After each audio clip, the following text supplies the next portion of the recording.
జంధ్యాలతోటి అంత అనుబంధం ఉంటే జంధ్యాల మిమ్మల్ని వెళ్ళకపోయినట్టు నా ఆర్థిక సంబంధం. ఆయన సినిమాలకి ఎందుకు చేయలేదు? తర్వాత చాలా సినిమాలు ఆయన అంటే చేయడానికి నేను సుముఖతగా ఉంటే ఫస్ట్ సినిమా అయితే కోడక్టర్లో వెళ్ళాలి. ఆయన 1500 ఆఫర్ చేశాడు. గురుగారు ఏమనుకోవద్దని ఫస్ట్ క్లాస్ టికెట్ వేస్తే ట్రైన్ దిగిపోయాను నేను. ఆయన వేశాక కూడా ఎందుకనంటే నాకు కుదరదు, నెలకు 3000 తిరిగితే ఇంటికి కావాలి. అట్లా తర్వాత కూడా ఎప్పుడు మళ్ళీ పిలిచేవాడు. పాప ఎంత గొప్పవాడంటే సరదాగా ఒకసారి దీపావళి పిలిచి ఒక విచిత్రమైన కథ రాస్తే 3000 రూపాయలు జోబులో పెట్టి ఎందుకు సార్ అగవా ఆయన వెళ్ళదు అనుకోవాలంటే 4 రోజులు వర్క్ చేసిన 3000 జోబులో పెట్టాడు. అసలు ఎవరే చాలా బాగా డీల్ చేశాడు. He like the way in which I deal with the life he likes it. ఎందుకంటే ఎవ్రీ మ్యారేజ్కి వాళ్ళ ఇంటికి వెళ్ళి కార్డు ఫస్ట్ ఆయనకి ఇచ్చామండి, వచ్చిపోయాడు. అంటే నేను జంధ్యాల చాలా సూపర్ డూపర్ హిట్ సినిమాలు తీశాడు కదా. విశ్వనాథ్ గారితో మీరు ప్రయాణం చేశారు, బాగానే ఉంది. జంధ్యాల గారితో తర్వాత నేను ప్రయాణం చేయలేకపోయాను, ఆయన సినిమాలో రాయలేకపోయాను ఉంది ఫీల్ మీకు లేదా? ఉంటుంది, కానీ జంధ్యాలకు నేను లేని లోటు పెద్దగా ఉండదండి. ఎందుకంటే himself is a writer. Vishwanath గారు కాదు, ఆయనకు ఒక రైటర్ కావాలి, అది సిన్సియర్గా. అంటే ఇప్పుడు ఈరోజు ట్రెండ్ డైరెక్టరే డైలాగులు రాసుకుంటున్నాడు, స్క్రీన్ పై రాసుకుంటున్నాడు కదా. ఇవన్నీ జంధ్యాలు ఎప్పుడో చేశారు? ఆయన చిన్నప్పుడు చేశాడు. ఆయన సినిమాలకి ఏ రైటర్ అవసరం లేదు, ఎవరు చెప్పినా అది నమ్మకల్లా ఆయనే రాసుకున్నాడు. నన్ను ఎందుకు అసిస్టెంట్గా తీసుకెళ్ళా అంటే కథలు నివళ్ళు చూడటం, హిందీ సినిమాలు కొట్టేయటం, సత్యానంద్ గారికి ఈయనకు బ్రిడ్జ్లా ఉండటం నిజంగా అది దైవ సంకల్పం. లేకపోతే యాక్చువల్గా there is no need for any assistant for either Satyanand or Jandhyala. I'm just an assistant who is coordinating both of them, seeing new films which they could see because of lack of time. అట్లా ఉండే. So జంధ్యాలతో తర్వాత మీరు సినిమాలు చేయలేకపోయినా మీ స్నేహము అనుబంధం హాయిగా కొనసాగింది. హాయిగా ఉంది. సత్యానంద్ గారి దగ్గర నుంచి ఏం నేర్చుకున్నారు? ఆయన ఆదిత్య సుబ్బారావు మేనల్లుడు కూడా. అవునవును. ఆయన దగ్గర నుంచి ఏం నేర్చుకున్నారు? జీవితంలో ఎలా బిహేవ్ చేయాలనేది ఇవాళకి నేర్చుకోదగ్గ విషయం ఆయన దగ్గర నుంచి. అంత గొప్పగా సినిమా పరంగా అంటారు. సినిమా పరంగా అండి, సినిమా వాళ్ళతో సినిమా వాడిగా ఎంత సఖ్యతగా ఎలా ఉండాలి అనేది ఇప్పటికీ నేర్చుకోవాల్సిన చాలా ఉన్నాయి దగ్గర. తను సెల్ఫ్ రెస్పెక్ట్ కూడా ఎక్కువ అంటారు కదా. ఏమండి? సెల్ఫ్ రెస్పెక్ట్ కూడా ఎక్కువ, బాగా ఎక్కువ. ఎప్పుడు ఏది కూడా ఒక పద్ధతిగా ఆర్గనైజ్ చేస్తాడండి.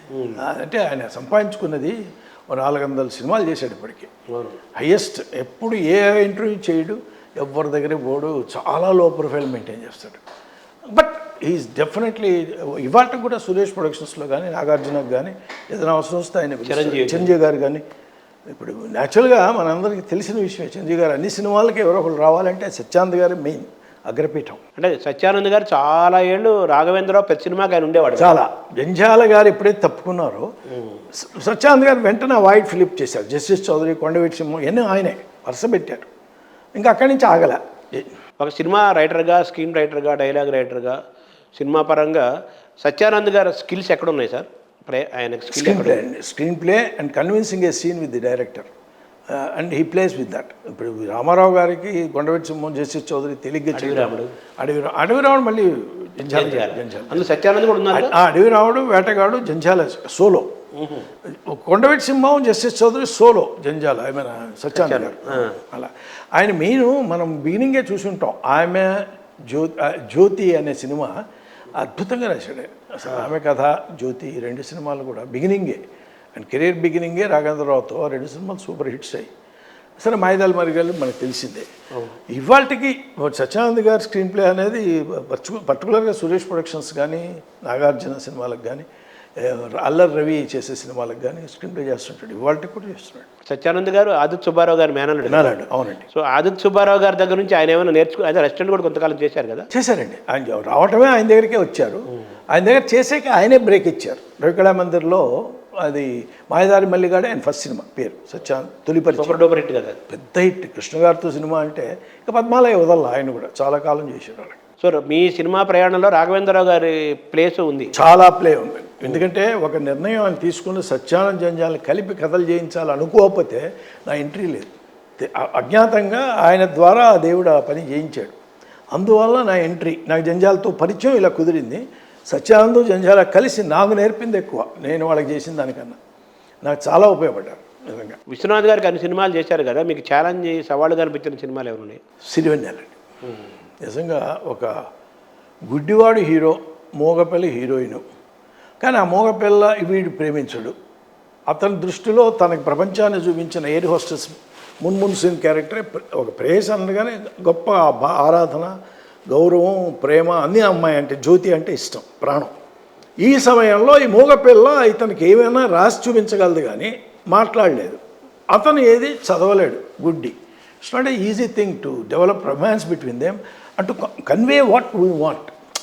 అతనికి తెలియాలి ఏమని, అమ్మాయి చచ్చిపోయింది, పెళ్లి కాదు, వీళ్ళందరూ నన్ను మభ్యపెట్టి పెళ్లి జరిగిందని అక్షంతలు వేయమంటే నేను వెళ్ళి చిత్రం వేస్తున్నానని.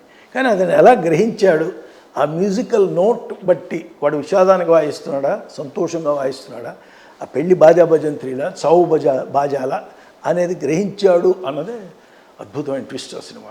తర్వాత మీరు మీ మీ ప్రయాణంలో బిగినింగ్లోనే ఎండమూరి వీరేంద్రనాథ్, కేఎస్ రామారావు, కోదండరామిరెడ్డి, చిరంజీవి పెద్ద కాంబినేషన్ కదా. అందులో మీరు ప్రారంభంలో మీకు అవకాశం వచ్చింది, మీరు 2 రోజుల్లోనే మొత్తం రాసి ఇచ్చేశారు. అది మీకు ఛాలెంజ్ అనిపించలేదా? 100% అనిపించింది. కానీ ఆ రోజు అవసరం ముందు నథింగ్. ఆ రోజు ఏమి ఛాలెంజ్ ఎంజాయ్మెంట్ లేదు. ఇది ఏముంది రాసేద్దాం, ఇది ఇస్తే ఏమిస్తారు నెక్స్ట్ అనేది ఆలోచన తప్ప దీని ద్వారా ఇంత పెద్ద కెరీర్ వస్తుందని కానీ ఇన్నేళ్ల తర్వాత దీని గురించి ఇంత చెప్పుకుంటానని కానీ ఆ క్షణం తెలియదు. ఫ్రాంక్గా చకచకచగా దాన్ని కూర్చోవడం, పనిచేయడం, చేసి ఇవ్వడమే తప్ప ఒక క్యాటరింగ్ లాగా అసలు దాని గురించి పూర్వాపరాలు ఆలోచించే టైము లేదు, తిరిగా లేదు, ఆలోచన లేదు. మీరు ఎలా ముందే 2 రోజులు 3 రోజులు ఇస్తాను చేయాలంతే, దాన్ని బాగా ఇవ్వాలి. అది చెప్పేటప్పటికి అర్థమయ్యేలా చెప్పాలి. అర్థమవుతుందో లేదో నేను రాసే కానీ అంత తపన ఉండేది. ఆయన 4,000 చెక్ అలా ఇచ్చాడంటే మత్తిపోయింది నాకు. గెలిచాము అనుకున్నాం. సెకండ్ హాఫ్ నాకు తీ అంటాడేమో, బ్రహ్మాండంగా ఉంది, స్క్రిప్ట్ రాయమన్నాడు. యాక్చువల్గా స్క్రిప్ట్ రైటర్ ఉన్నాడు, వాళ్ళకి స్క్రీన్ ప్లే చేస్తే చాలు, కానీ స్క్రిప్ట్ రాసి ఇచ్చా. అది తీసుకెళ్ళి చేసి మొత్తానికి నన్ను స్క్రీన్ ప్లే కార్డ్ వేయడానికి అది కారణమైంది. స్క్రిప్ట్ రాయడం ఛాలెంజ్కి స్క్రీన్ ప్లే అనేది ఎవరేస్తారండి? 3వ సినిమాకే, చిరంజీవి సినిమాకి డైరెక్టర్ వదిలిపారేసి కథ ఎనుమూరి వీరేంద్రనాథ్ మార్చలేము. మాటలు ఆల్రెడీ సత్యమూర్తి ఆ రోజు పాపులర్. అభిలాష్కి నేను ఛాలెంజ్కి ఏం చేశానో అభిలాష్కి అతను చేశాడు. అతనికి మాట ఇచ్చారు. దేవత తర్వాత అతను బిజీ అయిపోబట్టి నేను చేయాల్సి వచ్చింది. నేను చేసినా కూడా నాకు స్క్రీన్ ప్లే ఇస్తా అన్నారు, ఇచ్చారు. నావి కొన్ని ఆయన కొన్ని వాడారు. బట్ స్క్రీన్ ప్లే కార్డు నాది, మాటల కార్డు అతనిది. నెక్స్ట్ మరణముదంగా మీకే అన్నారు, ఇచ్చారు. అట్లా కుదిరింది గేమ్. అంటే చిరంజీవి టాప్ స్టార్ కదా, అవును. ఆయనతోటి మీరు ఛాలెంజ్, మరణ మృదంగం, స్వయం కృషి 3 సినిమాలకి వర్క్ చేశారు కదా. అవునండి. చిరంజీవి ఆయన టాలెంట్ని కానీ, ఆయన బాడీ లాంగ్వేజ్ కానీ, ఆయన స్టైల్ కానీ, మార్కెట్లో ఉన్న ఆయనకున్న క్రేజ్ కానీ, వాతావరణం కానీ, వాటిని దృష్టిలో పెట్టుకుని రాసేవాళ్ళు. డైలాగ్స్ ఎలా రాసేవాళ్ళు? ఇక్కడ 2 ఉన్నాయండి. ఛాలెంజ్ అన్నది నేను గాంధీ పాత్ర చిన్నప్పటి నుంచి ఎక్కేసింది. ఆ పాత్రకి ఏం కావాలో రాసాం. చిరంజీవి అనేవాడే నాకు పెద్దగా లేదు. అక్కడ పాత్రే మెయిన్. కానీ స్వయం కృషి వచ్చినప్పటికే పెద్ద స్టార్, అతను మామూలు స్టార్ కాదు. అతను చెప్పులు కొట్టడమే చాలా అన్యాయమైన విషయం. మామూలుగా చాలా ఒప్పించడం చాలా పెద్ద సవాల్. ఇతనికి హీరోయిన్ చెప్తే అమ్మ గుళ్ళో టోకెన్లు ఇచ్చేది చెప్పులు పెట్టుకొని. ఆ అమ్మాయి విజయశాంతి. ఆ అమ్మాయితో నేను బ్రహ్మాండమైన సినిమాలు రాసాము మేము. ఫ్రాంక్గా చెప్పాలంటే అంతే కదా. మరణమృదంగం కానీ ఏదైనా ఛాలెంజ్లో కానీ అమ్మాయిది మంచి రోల్. ఛాలెంజ్లో మల్టీమిలియనర్ డాటర్ అమ్మాయి, రాఘోపాలరావు కూతురు. అలాంటి అమ్మాయి ఇక్కడ చౌకల్ని ఇవ్వటం. సో అవి కొంచెం ఇంట్రెస్టింగ్గానే ఉంటాయి. బట్ ఈ నెమ్మటి నడిచేటప్పుడు ఇంక అసలు కథ తప్ప ఇంకేమీ ఆలోచన రాదు. విశ్వనాథ్ గారు బట్టి నడుస్తుంటే ఆ కథా పాత్ర తప్ప ఇతను చిరంజీవి, అమ్మాయి విజయశాంత, అసలు రాధిక, కమలాసన అవసరంలో ఆ పాత్ర ఏం ఆలోచిస్తుంది మాట్లాడాలి. పొరపాటున మాట్లాడితే అసహ్యం ఉంటుంది. చాలా అసలు పూజ గదిలోకి వచ్చి ఇంకేదో అపాన వాయువు వదిలేసినట్టుగా ఉంటుంది, దరిద్రంగా ఉంటుంది. అది మొదటి రోజే గ్రహించాం. ఇంకెప్పుడు అలాంటి పిచ్చి పని చేయాలి. ఆ బెంట్ ఆఫ్ మైండ్ కూడా అలాగే ఉండేది. ఇది సాంబయ్య పాత్ర చెప్పులు కొడతాడు వీడు అనేది ఆలోచించేవాళ్ళం తప్ప ఈయన చిరంజీవి మెగాస్టార్ ఈయనకి ఏం చేయాలి అస్సలు లేదు.